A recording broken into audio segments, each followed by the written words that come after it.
About to start the bayan, inshallah. I have Ustaz Alpha Ali, one of his students.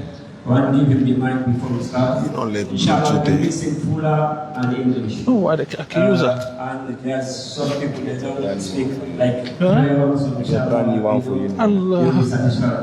That's really very light. Jamil. One make la poel. Jazakallah khairan. Okay. Leno karango naos. Bismillahirrahmanirrahim. Alhamdulillahi rabbil alamin. Alhamdulillahi ala ni'matil Islam wa kafa biha bin ni'mah.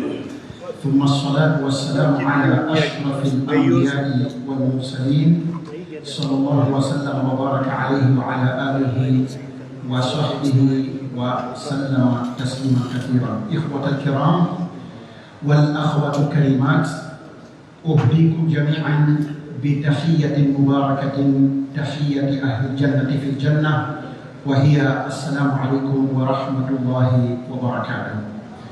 فأهلا وسهلا مرحبا بكم في هذا اليوم وفي هذا المسجد. هاي مسجد بتدعو بكعب الجمعة اليوم ترى يدي الله سبحانه وتعالى فتح edo nema jima ɗuɗuɗi ɗi tawata limugol wawata andude ikkiri majji ko ɓuri mawnude kon fof e ɗin nemaji ko oɗo nema diina l'islam.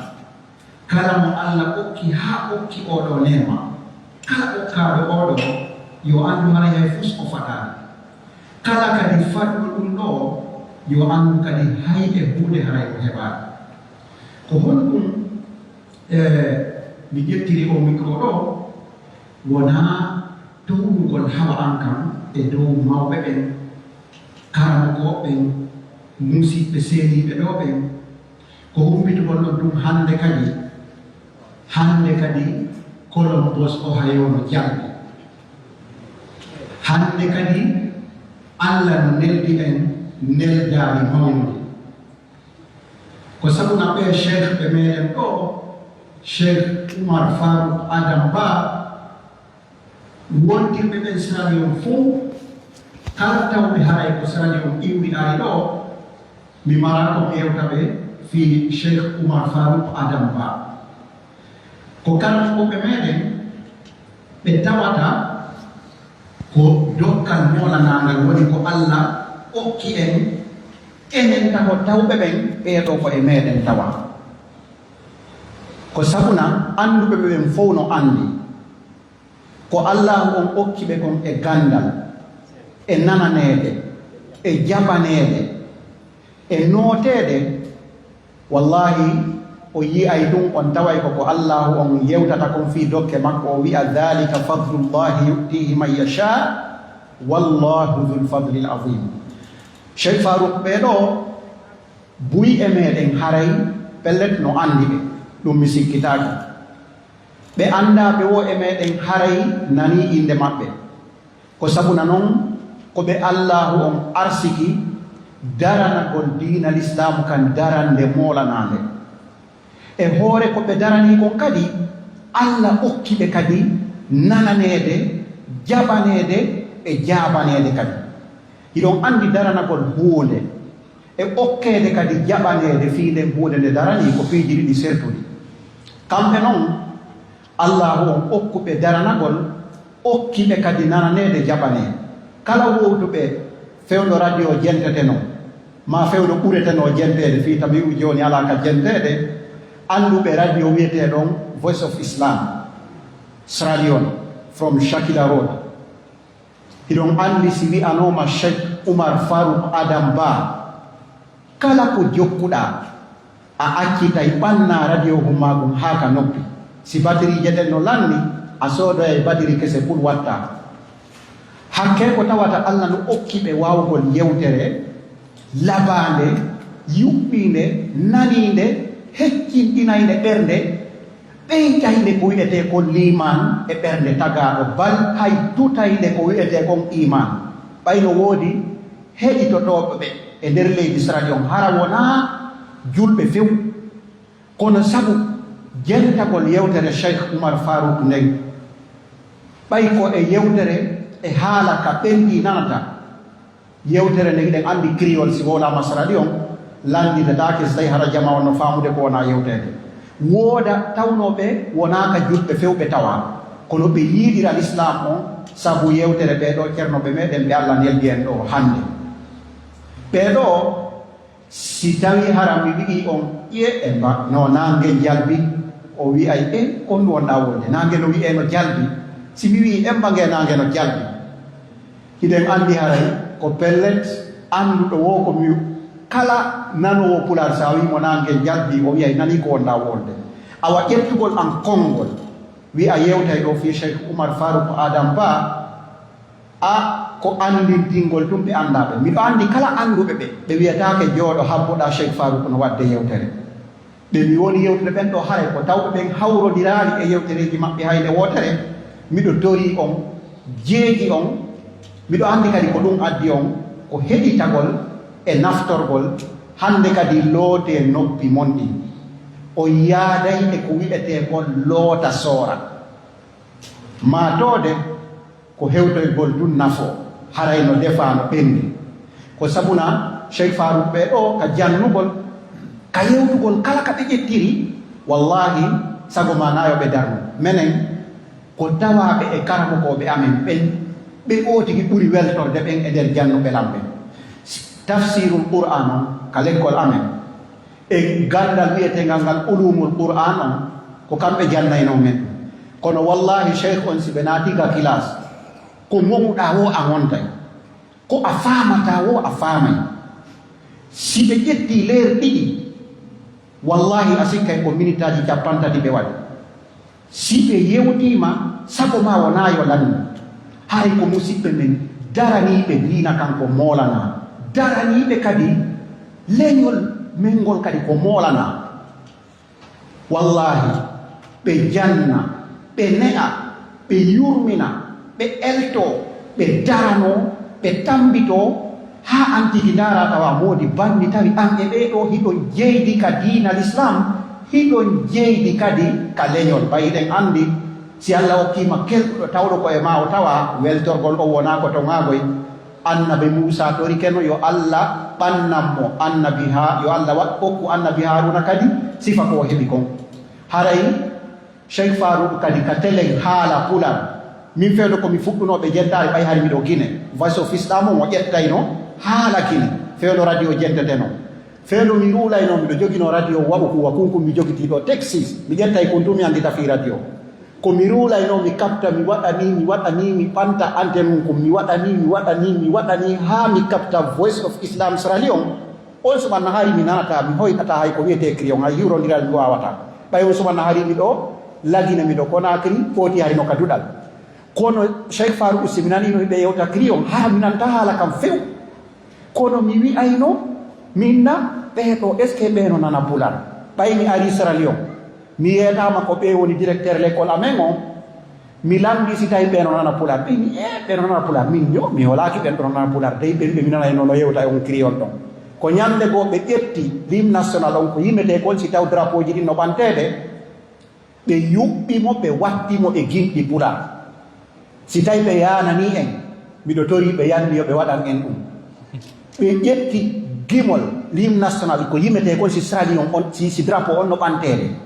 ɓe yimimo ɓe firtimo ɓe wattimo e gimɗi pular si on nani wallahi on ɓeyda e weltade musidɓe julɓe tedduɓe haray o yaafoto wona junnugol yewtere kono mi taw koyo mi andintin fiɓe andaɓe wota seeno ɓe hoota ɓe ronka heɓude ko heɓeten ɗo kon hande ɓay haray en fof yiɗangol hoore mum yiɗangol musidɗo mum ko yiɗani kon hoore muɗum no tawa e ko timminta gonɗinal neɗɗo on kala fokkitunoɓe yandi yoɓe yilto kala kadi tawnoɓe hihi pellet hino wowi waɗirde haqqille mum nokkugo si yewtere no yewtede hande mi ɓuranaɓe ɗum ɗon si cheikh on ƴetti konngol ngol miɗo andi haqqille maɓɓe ɗen wonayi e ko wona yewtede kon haray musidɓe julɓe tedduɓe koye yettu Allah ko molana Allah no arsiki en ko mawni haray ɓe cheikh ɓe men ɗo naftoren ɓe weltoren ɓe weltano ɗen ɓe kadi moƴƴa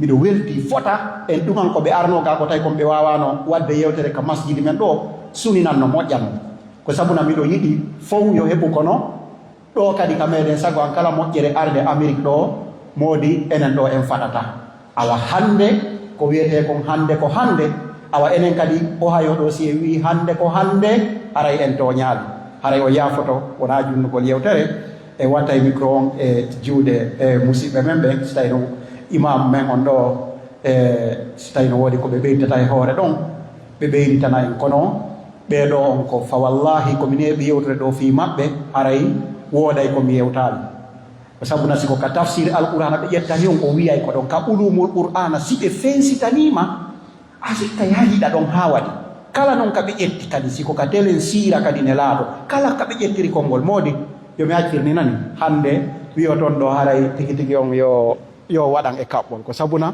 ko woni ɗo kon no mawni machallah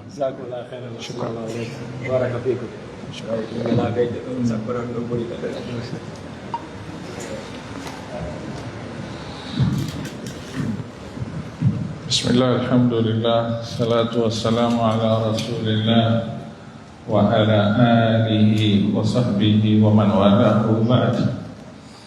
Ayati Allah subhanahu wa ta'ala elandanin nila domen o Muhammad sallallahu alaihi wasallam jamde kisiye eden tori Allah subhanahu wa ta'ala yo Allah jaɓan en ko golla kon fof yo Allah gafrana e yafana en bakkatu jumen en fof kadi Cheikh Oustad Ali ko ɓe maki ɗo kon ɗo haray ɓe ɓeyditu e mo fota haray o yafoto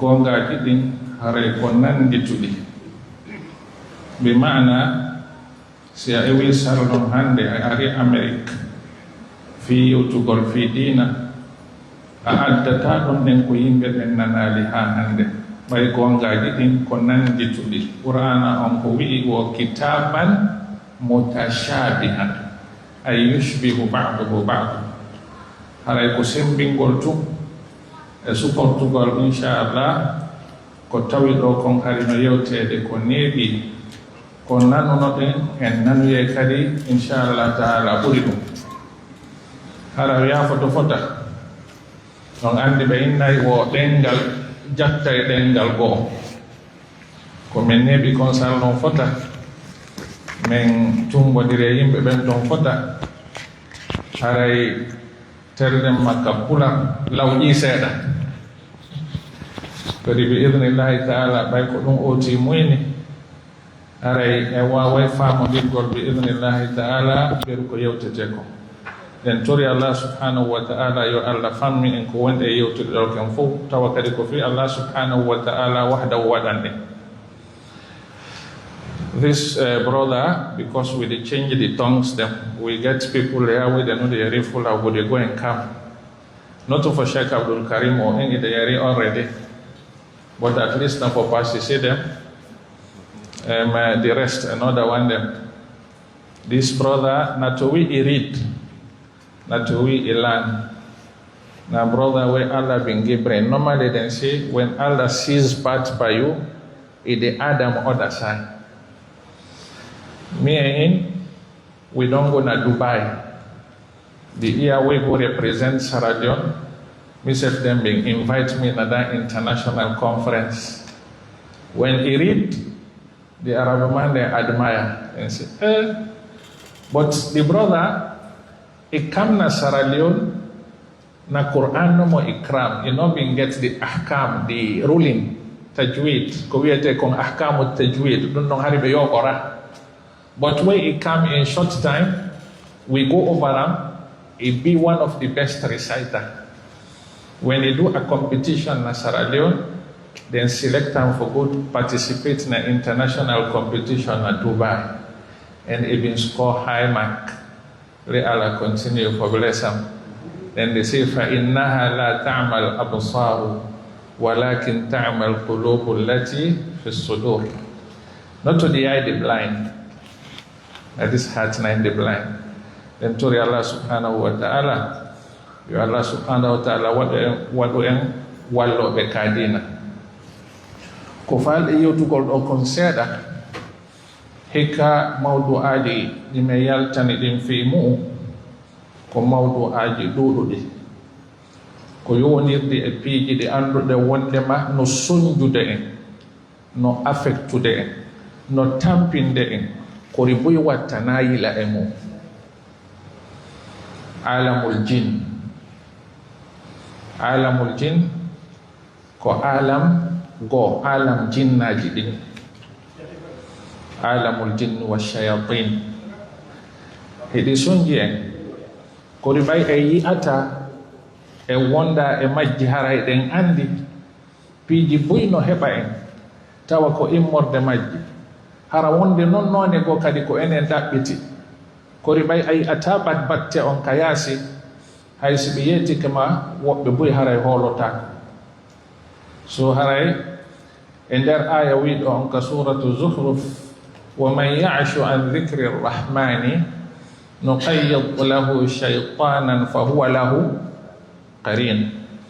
Allah subhanahu wa ta'ala no nemini en nema mawɗo ɓuranare nde e sunna nelaɗo min on Muhammad sallallahu alaihi wa sallam. Si oti taƴike qur'ana o taƴike sunna o ɗorike qur'ana o pottitike sunna o yo andu wondema o wonday e sheytane ɗum ɗon la shakka. Si oti non wondi e sheytaniji ɗin sonjay mo ɓay kanji ɗi yi'udema an a yi'ataɗi. Innahu yarakum huwa wa qabiluhu min haythu la tarawna. I've been just to tell me people in Pasise, say we series this year about the jinn world. The jinn world means say people and they hit, people and they attack, people and they affect, but they know. Some people and the symptoms they on them, the attack they on them, but you know sabi say na this world and in the trouble and because you don't know. Then they say when you defend medication, what thing will make your medication be effective? Now when you know the sick way they buy you. When you don't know the sick, you not gonna know the medicine. This series they are now we come out for discuss this year. I don't know for winner in America, but as for winner Sierra Leone, it is trouble for good people. But I feel say the way how we they offend in Sierra Leone and what I observe, then go must be said and they because yes, have people in the dress naked. And the jinn world like for see people in dress naked. People then addicted to music. And the jinn world like people then way then addicted to music. Because of all them things then they is similar. Now they assume say like how we get to the yanda, we get to the nayabak. Ikala one day go no. Ibe jogi lette we etede iqabul mana. Ko hondu woni del letto do. Allah subhanahu wa ta'ala neminirte nema hara anda wonde ma hida jogi nema be inna ɗum iqabul manna. Allah okkore jawdi hulɓine kadi hara a ñamata jawdi no woodi yo kodi a naftorta ɗe wondi e nema tiiɗuɗo deftere Allah nden e sunna nelaɗo men on Muhammad sallallahu alaihi wa sallam kodi hande on ko yalti kon ka yaasi hiɗen pottitiɗe fotano en ala tanfimu kala mo yiɗa no jogi ɗi masinji no yoɓi ɗi masinji no ka Facebook no ka Twitter no ka Messenger no ka WhatsApp no ka TikTok no ka Telegram no ka Instagram si a ƴetti ɗi leereji ɗon fop e ɗi masinji ko leerjel heɓata fi Qur'anare nde a heɓata tan fi janngugol Qur'an a heɓata tan fi faamugol Qur'an anda wondema Qur'ana on no nafi battinay kadi time ala goɗɗo no wi men Sierra Leone to ɗen wo portoɓe woɓe ɗayno en wo mawɓe men ɓe windani en allu jonni en allu portoɓe jartingal alluwal ɗon jonni en alluwal ɗo joni ngal alluwal ɗo ko kangal woni ƴettude time men on fof en ala time janngugol Qur'an faamugol Qur'an andugol wondema Qur'ana on kadi battinay fota e aaden non kadi e sunna nelaɗo men on Muhammad sallallahu alaihi wa sallam time alafimu Allah subhanahu wa ta'ala no sifi de deftere ɗo woko kitabun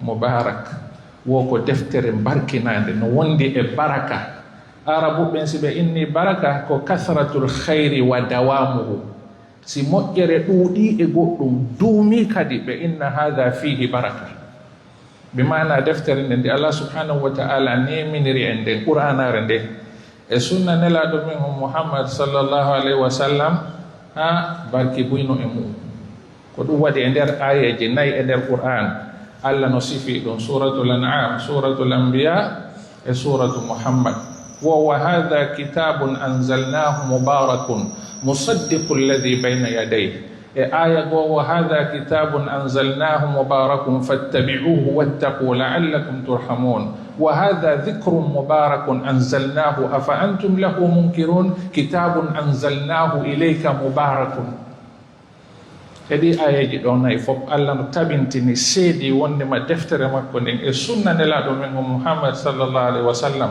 no wondi e moƴƴereji buy bi ma'ana kala toppitiɗo qur'an on e sunna kanka do heɓa e moƴƴereji buy yo Allah hokku en yo Allah subhanahu wa ta'ala waɗan en ko time on tun qur'an on faala e juuɗe men tawa haray ɗen jogii tammu en janngay en firay en faamay en taskoto en wutoray ara en heɓi ko heɓete kon fof en tori Allah subhanahu wa ta'ala ya Allah niwinan en ɗin piiji ɗon en fof.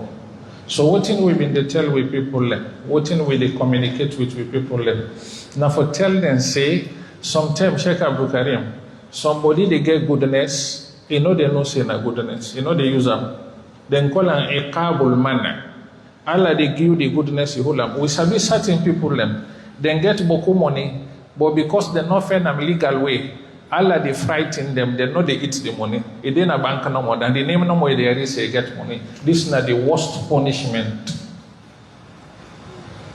I can tell me people in Sierra Leone say, I see Sierra Leone get water in time no day. 7 months rain they come. Then after where the rain don't cease, the mountain then all get water back where they drop. I say, but I see water surrounding way, but to not get water. Or get them but not the user. This is not punishment, they call an iqabul man. You they get blessing, you know the user. Allah they put a worst pass where you not get them. When you not get them, you not say you know the. But you get them, you hold them, you know the user. This is not the worst punishment. That this Quran say, Ash-shaytanu ya'idukumul faqra wa ya'murukum bil fahsha. When you get money, you want to spend them na Allah away, shaitan they can whisper for you. A boku responsibility for let you not spend them. You get the money, but you know they give them to Allah subhanahu wa ta'ala. Alladhina yabkhaluna wa ya'muruna an-nasa bil bukhl. Then greedy, then they win people in back for then greedy. Wala yahuddu ala ta'amil miskin. This one year bad. What in I mean? We get blessing. This Quran and Sunnah a blessing.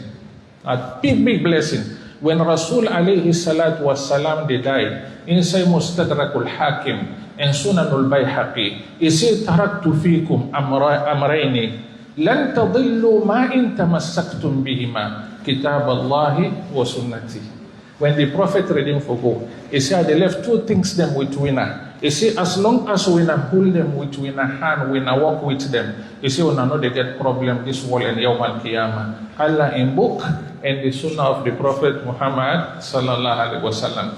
The tour we will do this year, the theme of this tour, na something like them verse there, where they tell you see, وَمَنْ يَعْشُ عَنْ ذِكْرِ الرَّحْمَنِ نُقَيِّضْ لَهُ شَيْطَانًا فَهُوَ لَهُ قَرِينٌ. Anybody way blind pan Allah in Quran, you not get time for him. Allah they plan shaitan with you, that shaitan they not in the control you.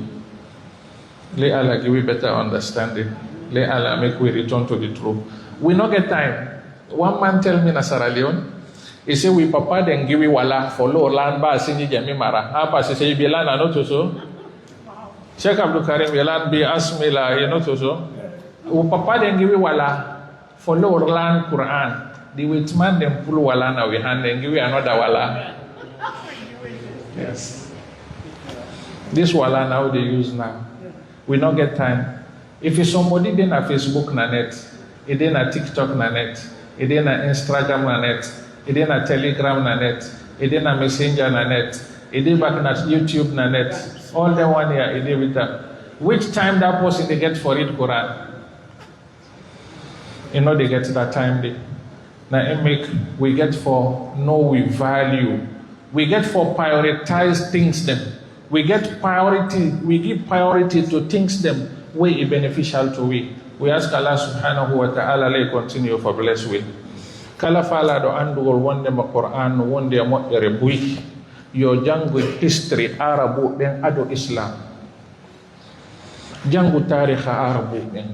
Honno be wonirno do yo Qur'an on aru kampat do yo nelado men Muhammad sallallahu alaihi wasallam hewtu tawabe be wonda be janga e joda nelado jangu history mabbe jangu tarikh mabbe sida fala seda famugol seda yaw ka dialogue no waduno hakkunde Ja'far e Malikul Habasha afama seda Ja'far yetu no Malikul Habasha isi ayyuhal malik يسي إنا كنا قوم جاهلية نعبد الأصنام ونأكل الميتة ونشرب الخمور ونسيء الجوار ونقطع الأرحام ويأكل القوي منا الضعيف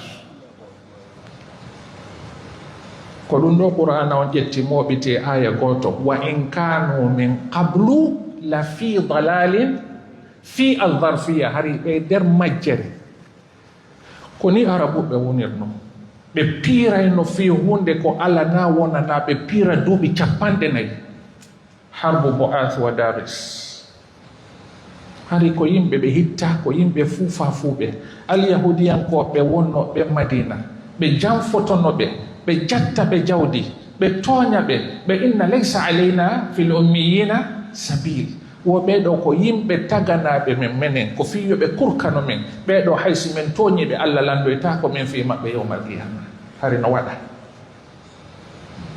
wada fota Ja'far wi hatta ba'atha Allah ilayna nabiyyan minna na'rifu nasabahu wa sidqahu wa afafahu wa amanatahu fa amarna an na'budu Allah wahdahu la nushriku bihi shay'a وأمرنا أن نصدق الحديث ونؤدي الأمانة ونحسن إلى الجوار ونصل الأرحام ولا نشرب الخمور كلهم نلا دوما صلى الله عليه وسلم أدني به بايتم بجابي بيتي بهوليك بهوتوري ender dumun ne seeda duuɓi no ga e nayi ɓe yimɓe ɓe Allah wino hanki wondema wa in kanu min qablu la fi dalalin mubin hiɓe e majjere wadhkuru nicmatallahi alaykum id kuntum a'da'an fa allafa bayna qulubikum fa asbahtum bi ni'matihi ikhwana wa kuntum ala shafa hufratin min annar hari ɗon ɓatti yanugol e yite Allah daali wo fa anqadhakum minha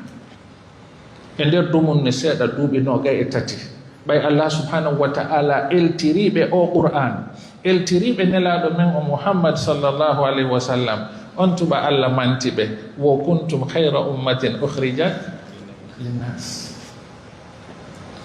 ɓe woni yimɓe ɓe annduɗa wondema aduna hon fof hari hawotoɓe goɗɗo iwi Iran ari ha Madina wo millam faala yi'ugol o wi'eteɗo Umar mi sikka ko neɗɗan ko mi sikka ko banu adama lam faala yi'ugol o ari ha ɓe inni Umar no ka juulirde o yahi ka juulirde o tawali ɓe inni hari mo ɗo joni kore hari ɓe ronki ɓe yehi ley lekkunɗaɗen heɓe ɗaani o yehi tami Umar ɗo wo miɗo faala yi'ugol suudu makko ɗum suudu laamu ngun palis ɓe inni o wayi kanko ala palis menen lanɗo amen on ala palis cuuɗi ɗi min jogii ɗin ko ɗin cuuɗi kamɓe kadi ɓe jogii ko hon ɗum ɓe naftori ko ɓurana on ɓe heɗiti ko ɓurana on ɓe gollitiri ko ɓurana on ɓe jangi haa ɓe faami ɓe hutori ko ɗum hewtini ɓe ka ɓe hewti ɗon enen kadi se naftoray se wa'ay wonno ɓe wa'irno no en toppitoto ɓurana Allah on e sunna nelaɗo men on Muhammad sallallahu alayhi wa sallam. So what we dey try for say anybody wey wan know say this Quran ya na book of barakah, na book of blessing, na book of goodness, na book of any good way they find in this world. Read the history of Arabs before Islam and after Islam, let's see the difference. The Arabs before Islam, now they mean nothing. They don't mean nothing. The people, them Jew them where them be in Madina self, them they eat their money. Then say we there why Allah no they go ask we for them because now for we Allah make them. It means say the Jew people in the Madina, then they consider the Arabs then say na animal them. Laysa alayna bil ummiyina sabil. They one year who take their money self, Allah no they go ask we for them because now we Allah make now then Allah make them for we for let them serve we. Where they not been sabi Islam. They not sabi Rasul, they not get the system, the Quran. Now them be less people them. Nobody know they consider them. But after we they don't take Islam, Islam don't impact on them. The Quran they don't understand them, they work with them. Allah subhanahu wa ta'ala said that the best people them kuntum khayra ummatin ukhrijat. Now with Islam, now in them take them conquer the two superpower, the Persian superpower and the Roman superpower where when they exist, where people that not been the belief set that when they be. Now this Quran here, now in them embark on them, understand them, now in Allah subhanahu wa ta'ala give them victory. This don't do for tell we say, you know what you make we miss? We miss because we don't divert, we don't left the right road. Yesterday, this deen they try for teach we. When Allah subhanahu wa ta'ala sent Prophet Jibril, Angel Jibril to Prophet Muhammad sallallahu alaihi wasallam, the first way can tell him, he say, Iqra, Bismi Rabbi. Read about your Lord, read about your deen. Then say, Nahnu ummatu Iqra, walakinnana la naqra. We are the ummah where Allah make for read, but we not read, we not get time for it. Then say the value where the inside Quran, if we read all, we understand all, we will be the best people. And Allah tang Allah no jangere Quran. Mo be membe wakili no be holluno ella wongo. Si entaski ke be haray buyno to dem burbe men e duubi be andi. Si pay ko ne anoma e galle ha o fuddike mawnugol. Mawbe yahay ka burure addano yamo nyenye e allu en daha be arabe windana mo ka. Be inna ko Qur'an o fuddoto yewturgol. Urana on ko fuddorto be firana mo ba sinye jami mara wana don jangude ha si agayni be sigane bi asmi lahi ara ahmani rahimi ko dum wadi goy hande en hedan ka jolirdeji si noddinama en aray ko bay be holluno e wonde ma du ko dipiji do adorte ko dum do goddo fuddito to aduna mon o si agayni jangol qur'ana seda be ete habe jange lakhdari si agayni lakhdari بعدني ونعشماوي سيغيني أشماوي بعدني والمقدمة العزية سيغيني دون بعدني أو رسالة سيأوتوي ها جنغنا هوري مع الأول والثاني مختصر خليل خا قدوة دي كان في إساي من أنجدين جوجيتي ده دفتري ويتاني مختصر خليل الأول والثاني نجوجي مسألة جيبولو جتامي دي 2000 مسألة 200,000 مسألة ويا قارئا مختصرا خليلا لقد حويت العلم يا خليلا حصله حفظا واصرف الهم له لقد حوى 100,000 مسألة ومثلها في المفهوم وفإن شككت فاعددها في المرسوم sitawi hola ki da sikiti wo yawjetta deftere nden janga konta masalaji din atawa no jogi guluji temme idi masala nder deftere wi'etende lawwal wa thani ko riande Allah time jangonde sa landi ke yimbe boy hande ko on do woni lawwal wa thani wa mukhtasar khalil be anda de nono ko ribe andi Shakespeare be andi defte go ko tawata wonde ma hay needi mandi labbinta en Allah time den duwa non taska gol fota yilto den kadi goy aduna on ko Allah subhanahu wa ta'ala je ko kanko tagi enen kadi ko Allah tagi en wosida fala naftorgol e ko goddo tagi wo alando to mo o holle ma honno naftorta e nde wunde si tawi en fala naftorgol aduna e yilto to Allah subhanahu wa ta'ala ala lahul khalqu wal amru tabarakallah e yilto to fota jange qur'ana toppitode qur'ana on fota heɓen ko wiyete kon direct connection to the Holy Quran e sunna nelaɗo men o Muhammad sallallahu alaihi wa sallam. Moƴƴereji wonde ɗin ka Qur'an no ɗuuɗi e wawata weƴƴutugol ɗi fuu e muhadara on hannde nde yewtere men ɗo e nde jonde men ɗo kori en suɓa piiɗi seeɗaji fiituyi en anndu wondema moƴƴereji boyi no e nde deftere, moƴƴereji boyi no e diina men ka. Si tawi hay Allah no yetade en ka Qur'ana da'iman wala yejjitu wi'igol alhamdulillahi alladhi hadana li hada wa ma kunna linahtadiya lawla an hadana Allah, ko ɓay moƴƴereji no e mum. Yahudiyankoye jogo Madina o tawno Umar ibn al-Khattab woɗon jogi aya ka al-Qur'ana mo o wosi ko menen jeyno al-Qur'an meɗen andi nde nden aya on aya ɗon nde tippi women ƴettayno nen ñande me waɗa Eid. Umar wo hon aya hon bo wo al-yawma akmaltu lakum dinakum wa atmamtu alaykum ni'mati wa raditu lakum al-islama dina. Umar wi women miɗo andi nde aya ɗon tippi kori menen men ƴettata piiji waɗɗume waɗa dina si wona hara nelaɗo men o Muhammad sallallahu alaihi wa sallam no newnani men. Ay kamɓe ɓe andi wondema Qur'ana no wondi e valeur. Hay alamul jin ɗi jinnaji ɗin nanno nelaɗo Muhammad sallallahu alaihi wa sallam no janga Qur'an ko ɗo wonton ɓe waɗi déclaration wondema menen men gomɗini qul uhiya ilayya annahu istama'a nafarun min al jin, ko honɗum ɗi wi inna sami'na qur'anan ajaba, ɗi waɗi recommendation wo yahdi ila rushd wo ko deftere fewnode wo fi ɗum ɗon amanna bihi men jaɓinde men fuɗɗoto hande gollugol wona jango lan nushrika bi rabbina ahada. Implementation indeed. ɗen duwa ruttagol fota e dina men ka e civilisation islam on si en tedday. Umar ibn al-Khattab ɓe jogino maako ko ɓe makayno wo in kunna qawman adilla fa azzana allahu bil islam famahma btagayna al izzata bighayri al islami adallana allah. Wo hari ko men fus wo islam on ɓanti men wo si men inni wondema men ɗaɓɓay teddungal hara wana e nder dina ka wo men yiltotono men wonirno noon ɗen hanki ko non wonirle. Fulɓe ɓen hari ɓe andiri en fota jangugol Qur'an ha joni koye fi tun no ɗoyti Oustaz Mamadou Ali en kamɓe ɓe andi l'école kamen jannata ɗon sallon Ansar arno ɗon e sahay tawa hara wano 95%, 96-7 ko fulɓe. Joni sa yahi l'école ngol a heɓata 60% fulɓe l'école. ɓe aɓe wiyeten ɗa on ɓe ari ɓe jatti en no gasa wonoya ɗon seeɗa hara koye juuɗe maɓɓe janngoyde si woni ɗe seeɗa. ɓay diina kanko wakkiliɗo wo Allah wi ko sabab si a ƴetti sabu on mi walli al ahdu bil asbab. Kala wakkiliɗo Allah subhanahu wa ta'ala pusa e mo walladhina jahadu fina lanahdiyannahum subulana. Kala ɓen ƴettiɓe wakkili Allah subhanahu wa ta'ala wonmi walla e ɓe ha ɓe hewta. Then tori Allah subhanahu wa ta'ala ya Allah wonu ballo men. So what we they try for say we get value. This deen na value, Quran na goodness.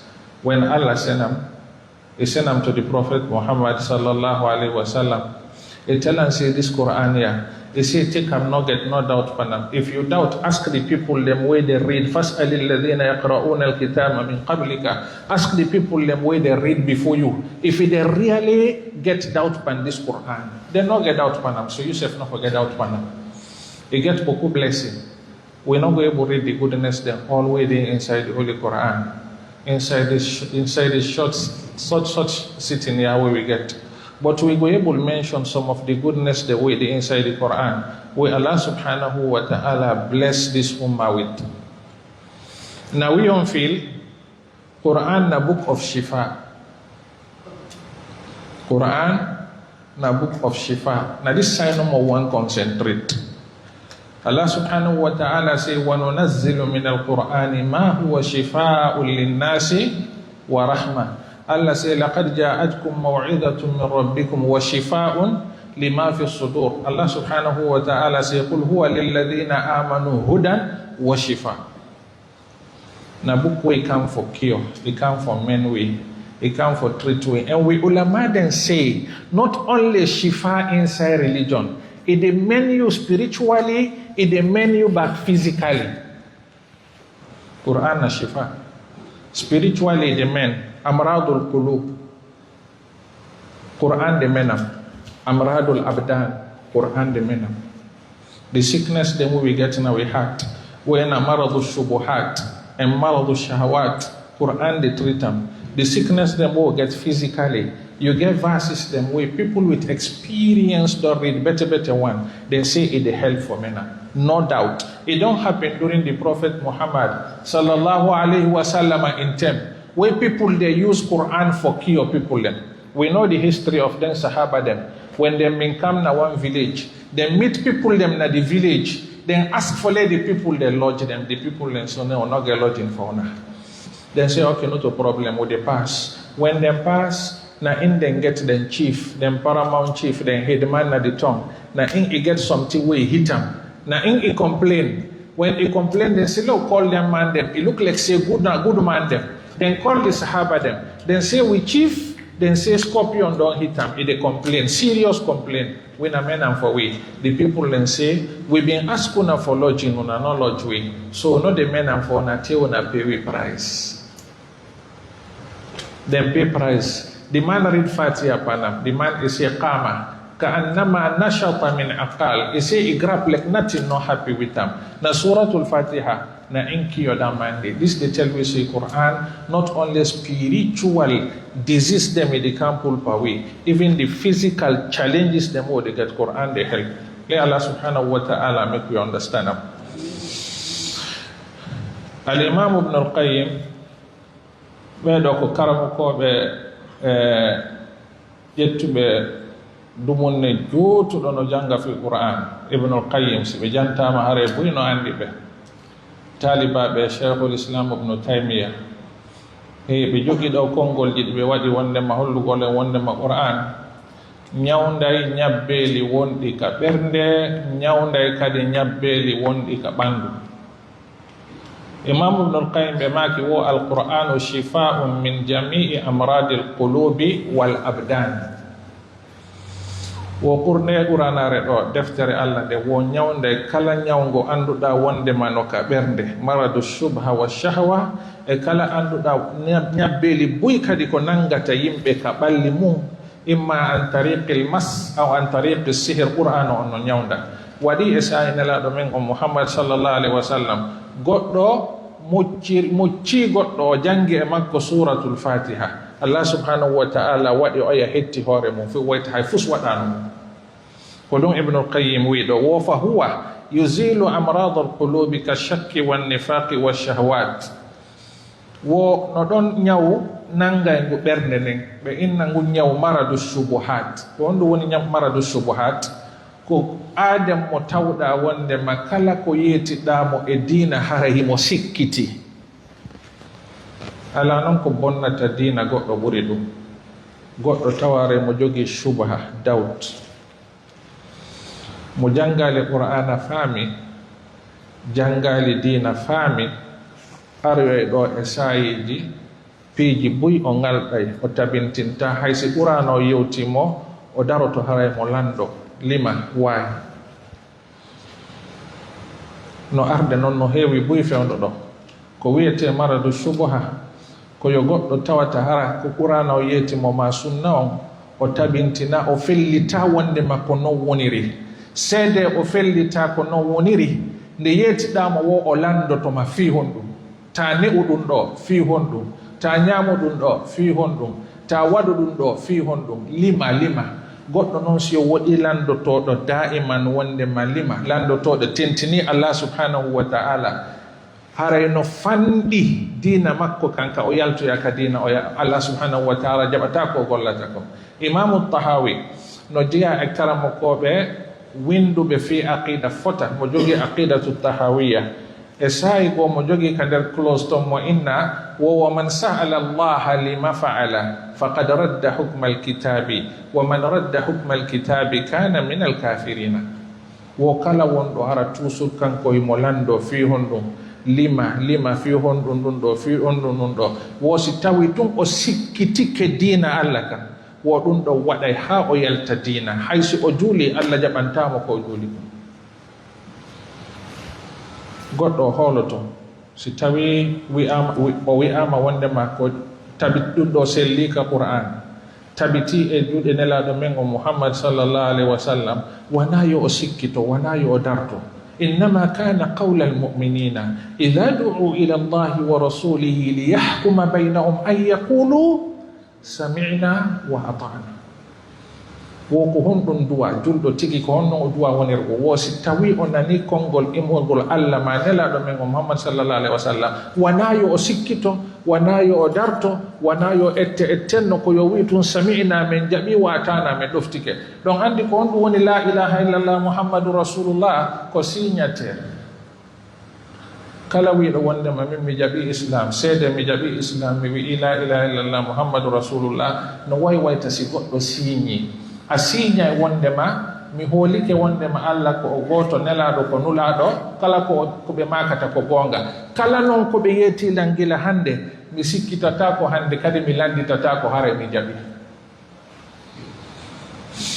kono ɗo woni maradu subha ibnul qayyim no yewtere makko ko wosiya ƴetti junubaji ɗin fof ka aduna ɗo a tawi do yi Allah hara wana shirku billah wo hara no hayfan ma ɗo ya tawede Allah janngo harayɗa sikkiti Allah e ñawoje makko ɗen ko on ɗum raɗi cheytan ka aljanna ko ɓay hari mo sikkiti Allah dalanimo usjudu li adam wola ana khayrum minhu khalaqtani min narin wa khalaqtahu min tin mi sujjanta adam ɓay mi sikkitullam ɓuri adam ko o muarada ɗo ko ɗum ɗo raɗi cheytan waɗimo cheytanan rajiman ila yawm alqiyama goɗɗo wona yo wonɗo landotoɗo fi hikma ko subha daiman ɓe yettoma wondema tani uɗum ɗo inna fi hon ɗum ta waɗu ɗum ɗo inna fi hon ɗum si faɗi piiji noon hande no ɗuuɗi fota si oti e taki o anda dina makko kan o janga qur'an ɓe jiiɓoyay mo fota hande minen kami woniri to hiɓe landade ɗon piiji buyka dina hara yimɓe kadi ɓe andata wondema koye dina kan heɓa ɓe yiyatoma wondema moodi sonnajo feƴƴini koyo sonnajo on heyno lebbi 4 e balɗe 10 korisi ko sonnajo on feƴƴini gorko on heynotako ko on ɗum woni différent o limada oɗo jooɗoto lebbi 4 e balɗe 10 oɗo ɓeyngu makko maya e hande no gasa e arayɓe ɓen e hiwromo wondema muññintinamo no gasa wiya ɗon goɗɗo goo inna mayngumen wo honɗum woni différent on ɗin piiji ɓe landade ɗin fewndo ɗon woɓɓe no wiide fi honɗum si tawi donndi sendama jiwɓe ɓen haray ko seeɗa ɓe heɓata worɓe ɓen heɓay duubul ɓay ɗon andi qur'an on no wi li zakari mithlu hawdil unsayayn ha woɓɓe wi wondema wo si tawi a senday hakkunde yimɓe wo ko lowɗo on duwaɗa jonnugol buyi amma donnuɗo on ko seeɗa jonnatamo ɓay kanko o hutoroyayɗi haaɗi ɗuuɗa wo si tawi qur'ana on ko nunɗal nu wo ko sonna ɓen ɓe jonnayno buyi ɓe jonnatano worɓe ɓen buyi ɓe ɓurna sonnaɓe sifadi subhaji are buyi wa mum aroye buyi si oti noon janga ma o heɗitaki no gasa o jooɗoto ɗon ha cheytan sowensinama o ƴetta ɗin piijo waɗa ka hoore makko o fiɓa o hoolo ɗin o wona against dina Allah kan e qur'ana Allah on e sunna nelaɗo Allah no holli en telle makka nelaɗo mo wo fala wa rabbika la yu'minuna hatta yuhakkimuka fima shajara baynahum thumma la yajidu fi anfusihim harajan mimma qadayta wa yusallimu taslima si nelaɗo en ñaawi wona ya inno tummi jaɓi ko ya taw wondema hiɗa jaɓi hay fuskadi alanaka ɓernde ma fi mum haray kadi ɗa jaɓi e haqqille maɗe e ɓernde nden fof istislam haray ɗa yankini ɗa newni ɗa jaɓi ɗa hooli kadi ko ɗum ɗon ɓuri moƴƴude ko ɗum ɗo woni dina ko ɗum ɗo Allah mantiri nabiyallah Ibrahim mantiri nene Hajara mantiri Ismail alayhi salatu wassalam falamma aslama wa tallahu lil jabin ko ni famirten dina hande e wawata noon andugol ɗi piiji si tawi qur'ana on battinali e men fota be qur'ana on battina e men e sa'i nelaɗo men Muhammad sallallahu alaihi wasallam goɗɗo arnono inne ibnu Zabari kankadi o addi sifa ɗi subhaji ka nelaɗo wo Muhammad wo miɗo fala landagol ma wo si a ƴettiɗo joni dammol a hirsi an wo haray no dagi ka ñaama nelaɗo no dagi mi ñaamay wo si tawi noon dammingi mayiri ni hara wana an hirsi wo mi ñaamata waray woni mayta wo ngol dammol maayugol ko hombo hirsingol ko hombo waringol nelaɗo en maaki ko Allah wo Muhammad a fala yiyatagol la wondema ko hirsata kon no ɓuri ko Allah wari ko Allah jaabimo ɗo wonte wo wa inna shayatina la yuhuna ila awliyaihim liyujadilukum wa in ata'tumuhum innakum la mushrikun wo ko sheytaniji maɓɓe ɗi woni e longinde ɓe sifa ɗi piiji fiyoɓe wenju on fiyoɓe sonju on wo so on heɗitike ɓe tun o wa'ay wa maɓɓe en tori Allah yo Allah dandu en ɗum. So Quran na book of value. We can't help with Pamboku things then. More this misconception today where we don't get what they call shubha. This shubha is done boku and it get for boku and it get for boku. Because shaitan, any day it work. Shaitan no depart with the Prophet say yajri min ibn Adama majra dam. He say a day with we like how the blood the day. So any day it feed we with things them way them bad.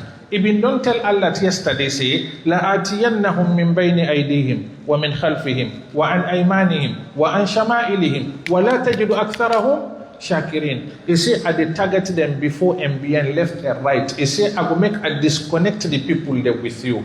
Rasulullah sallallahu alaihi wasallam inside hadith sahih al-Bukhari, he say shaitan say Allah, the Prophet say, he say, Inna shaitana qa'ada libni Adama bi atruqihi.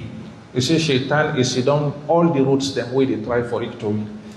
If they can't way one accept Islam. If they tell you, say, they accept Islam, it's difficult to accept Islam. You get for the wash janaba, you get for the take ablution, you get for the grab monitor way eyes don't blink, you go namox, you go pray, you get for the pull zakat, you get for the fast, you not get for do this, you not get for do this. Shaitan, that's why they can't make you tazyin. When you not agree, he work out two people then for can torment you. This is not the trick of shaitan, this is not so he work away. Bikulli atruqihi. And them misconceptions then today where we they get that shaitan na in they can full up and we hate. Then get one book where they write Al-Udwan ضد المرأة في المؤتمرات الإسلامية, violence against women in international conferences. This book is full of poison. Full of poison. Now didn't the caution say, why make man when he ready for common house, if they come on, they tell goodbye. But the woman, him for tell goodbye. It means the woman a slave under man. Yes. Then they tell you this. Why make man, if you're ready for married, they married 1, 2, 3, 4. But woman enough for married more than one man. Then they dictate this to that book get all them misconceptions, the more than this. Now it make them try for fight up. Laws then they wait and did Bambili. Then laws them they try for tell you say, if the woman come out you go, he come you know for ask her Musa you go if you ask her a harassment. This get for Camp Well with houses then. You know how you get for Camp Well with houses then? We demand they will get ego. If the woman say that captainship where Allah give we one can put and away, and no problem. We know they accept them. Now it make the people then they at work for set fire between we and Allah subhanahu wa ta'ala. The only thing where they give you certainty, if they give you correct belief, connect yourself with Allah and Quran and the Sunnah of Muhammad sallallahu alaihi wasallam. Now it make yesterday before Adam they come. Allah subhanahu wa ta'ala tell and say, فَإِمَّا يَأْتِيَنَّكُم مِّنِّي هُدًى فَمَنِ اتَّبَعَ هُدَايَ فَلَا يَضِلُّ وَلَا يَشْقَى. Anybody will follow me guide, you know they get problem here, you know they get on tomorrow. But وَمَنْ أَعْرَضَ عَنْ ذِكْرِي فَإِنَّ لَهُ مَعِيشَةً ضَنْكًا وَنَحْشُرُهُ يَوْمَ الْقِيَامَةِ أَعْمَى. Anybody will reject me on system what they send, you see that person there they get tight living at this world here. Yawmal Qiyamati, it be a'ma, it be blind person. And we all know one who blinded to Allah subhanahu wa ta'ala tomorrow. Now it make the way out to people them. Kitabullah wa sunnatu Muhammadin sallallahu alayhi wa sallam. Let Allah give you better understanding. But as we been they say, we know they able to discuss this topic all today. We just begin them. We just wake up. We just tell with people and say we get value. Quran a book of solution. Nahal Allah send them for we. Not to we erase them. Not to we erase them. Ya ayyuhan nasu qad ja'atkum maw'izatun min rabbikum wa shifa'un lima fi sudur. Allah send not to we send them. If Allah send them to we not receive them. What thing will be the case before Allah subhanahu wa ta'ala? Na make Quran bin don't complain we, Prophet bin don't complain we. Wa qala ar-rasulu ya rabbi inna qawmi ittakhadhu hadha al-Qur'ana mahjura hajaru tilawatahu hajaru fahmahu hajaru tadabburahu hajaru al-amala bihi hajaru al-istishfa'a bihi hajaru ta'limahu lin-nas hajaru tatbiq ahkamihi. All the one year na anwa'ul hujuran. We don't divorce the Quran. Now it make the Quran report we Rasul complain we to Allah subhanahu wa ta'ala. If you be say them verses there, now during the prophet in time he come, what thing will be we case now? Muslim then they where they take 1 month in open Quran. You there or you know they? Muslim then they 1 year I know they open Quran. You know what thing will make you open Quran? Now where you get buried, you say they carry the Quran from me. Or we get birthday, say let them carry the Quran for me. Or we get ceremony, say let them carry the Quran for me. But for let take Quran, you read them, you not get that time day. And then Quran, yeah, this Quran, you get for go complain with to Allah Yawm al-Qiyamah. Like how the Quran get for go intercede for people them. If they beg for them, he say Iqra'ul Quran, فَإِنَّهُ يَأْتِي يَوْمَ الْقِيَامَةِ شَفِيعًا لِأَهْلِ. You see when I read Quran they go intercede for them. Like how Quran they intercede for certain people and I say good for go complain and other people the Yawm al-Qiyamah. Let Allah make we know they amongst them. And the Quran the shifa. In the main way, when Allah subhanahu wa ta'ala, hadith Abu Hurairah, most of we sabiyan. We among the health and jangi on hadith them. The hadith day. What's in the hadith? Abu Hurairah meet up with one jinn. The jinn misbehaved the whole. Now in the jinn say, left me, I will teach you something. You see, إِذَا أَوَيْتَ إِلَى فِرَاشِكَ فَقْرَأْ آيَةَ الْكُرْسِي فَإِنَّهُ لَا يَزَالُ عَلَيْكَ مِنَ اللَّهِ حَافِظٌ حَتَّى تُصْبِحْ وَلَا يَقْرَبَنَّكَ شَيْطَانٌ. You see, when you're ready for sleep, sila fala dana gor wo jangu tung ayat al-kursi ko jinnaru non tindin no do Abu Hurairah go nela do makka di ko gonga sadaqaka wa huwa kadhub ay sadaqaka fima akhbaraka bihi hadha wa in kana asluhu annahu kadhub kori dundo ko gonga wo jangu ayat al-kursi sa jangi ayat al-kursi wo haweta kala shaytani rufala ndo argol sonje wo alla wada hedo hakkunde ma e maddu wa watami e gol ma dundo ko ayat al-kursi tu e hadis go be maki wondema la taj'alu buyutakum qubura fa innal bayta alladhi tuqra'u fihi suratul baqara la yadkhuluhu shaytan.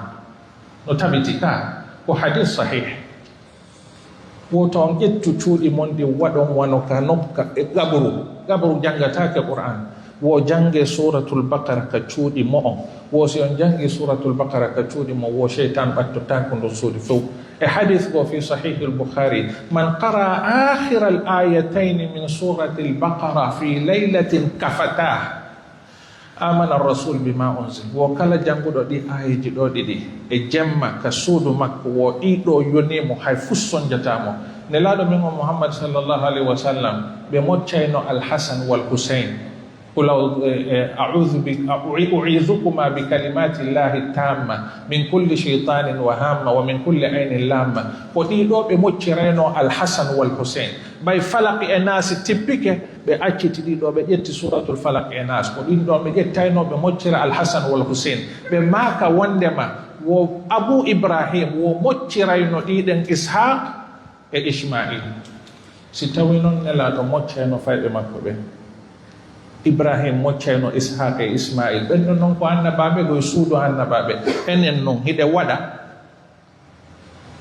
o yi goɗɗo heɓanteɗo hara mo mocca fayɓe makko ɓe mo janga ɓe qul a'udhu bi rabbil falaq qul a'udhu bi rabbin nas o moccira ɓe ɗuuɗa hay sino woda ɗuuɗa ka ko ɗuuɗi kon e me'en ko si goɗɗo si o jibinanama o tirude pay kum fota o rappa kum o bugo ka Facebook ka yimɓe ɓe yi'a ka Facebook ɓe haawo pay kum sonjo ayinne mi anda ko onno pay kum woniri ñande o ñande ɓandu ndun no wuli ko a wulni ɓandu ndun a anda a acci ko duwa hannoɗa waɗugol kon a jokki goɗɗum ngo a acciti tariqu rahman a jogi tariqu cheytan hatta pay kum sonjo ɓe fayɓe ɓen sonjo ko ɗum waɗi complainti ɗin no ɗuuɗi hande ɓay en acci ko allah subhanahu wa ta'ala faalira kon e juuɗe mon en jokki beleɗe men ɗen ko ɗum qur'ana wi kala waɗɗo ɗum o sonjoto ɗo o sonjoto yawmal qiyama o sonjo ka kabru yo allah ɗuytan en sonjaji ɗin le allah mektinden easy for we need to connect Quran. We not get time, as we say.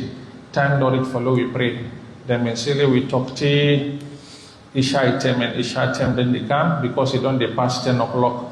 We been get more things than for say. But if we're not able to say all now this we lectures now, we series them or they continue.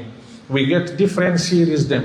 We get what in them call Al-Masul Mubashir, where shaitan can hit person. It hit you in the cemetery. It hit you in the restroom. It hit you in the house. It hit you in them bushy places. This then call a mass. The attack where shaitan can attack person directly. What in the causes? What in the symptoms? What in the cure? Then this one where they call sihr. When they say a ghayrul mubashir. Where then they go work a true alpha man for can hit you. Karamoko pen for can hamburg you. Then self then get different type. What in the types them and what in the causes them, what in the symptoms them, what in the cure. This year is where we get so where we they see. This year you get big problem where they take for fact person. Then they call an al-ain, the evil eye and the envy eye. Instead it get causes, it get cures them and it get symptoms them. If we're not able to read all today, we go to continue for it and now we series them.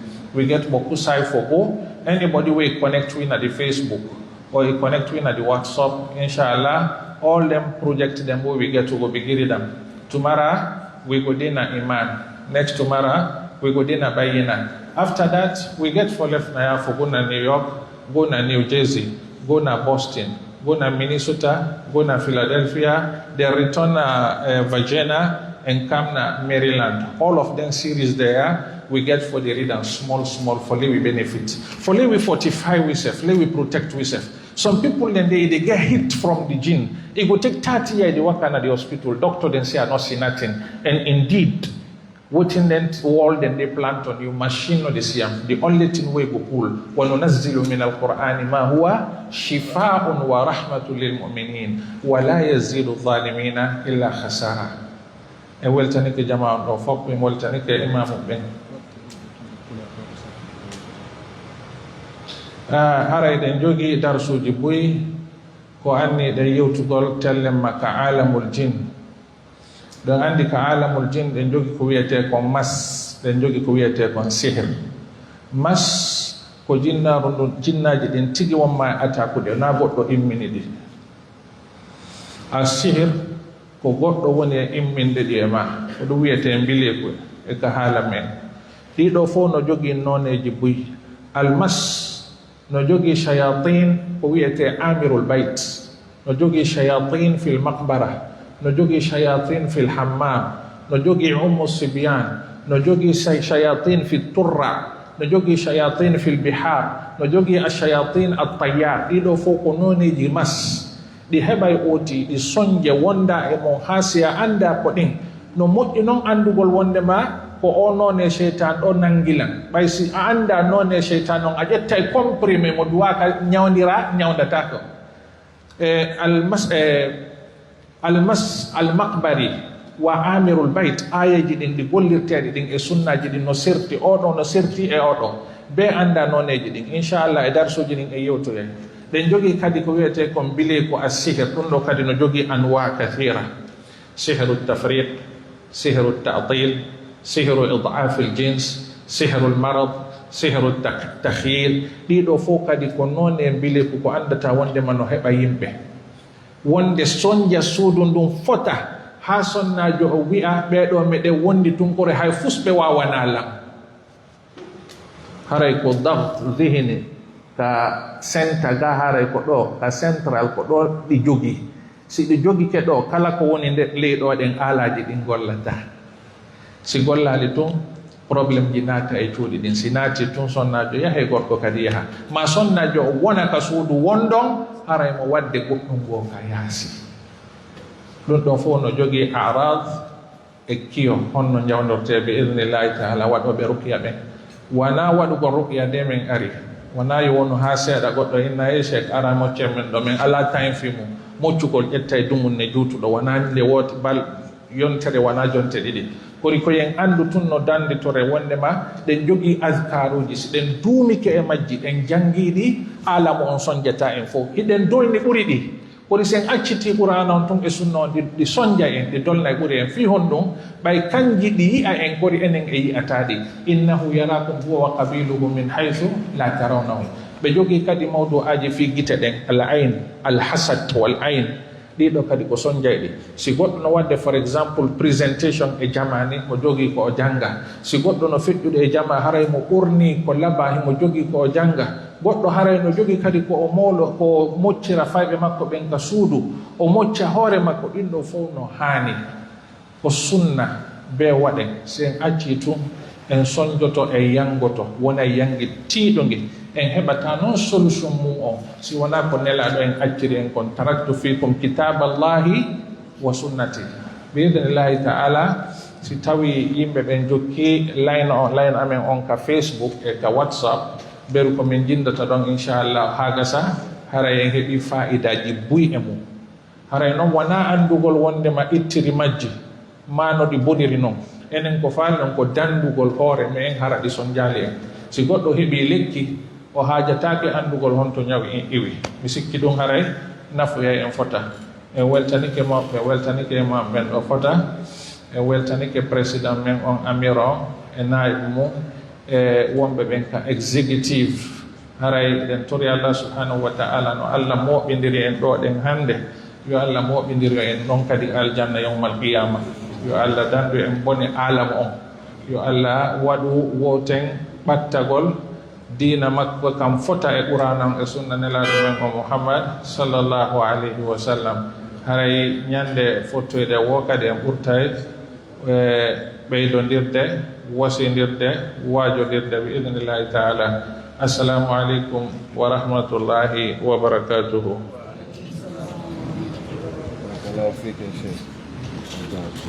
Now forgive me if we'll have been dominated today. But Naya the tap today, tomorrow full and not the next tomorrow full.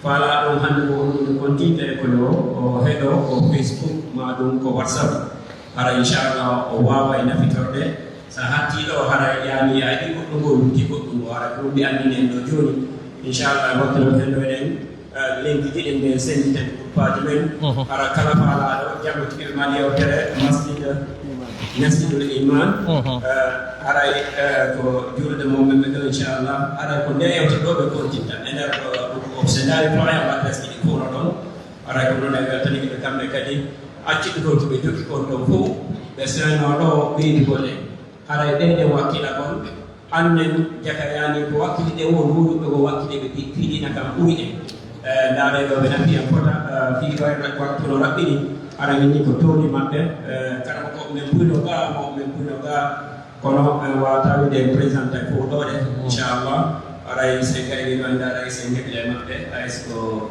photo goɗo ɗo sen sammini gayde inchallah haray ko kamɓe ɓe ɗo ardi Mr Ibrahim ko menange ɓe ɗo yaadi mo hajju ko ɓe ɗo nanno en sabu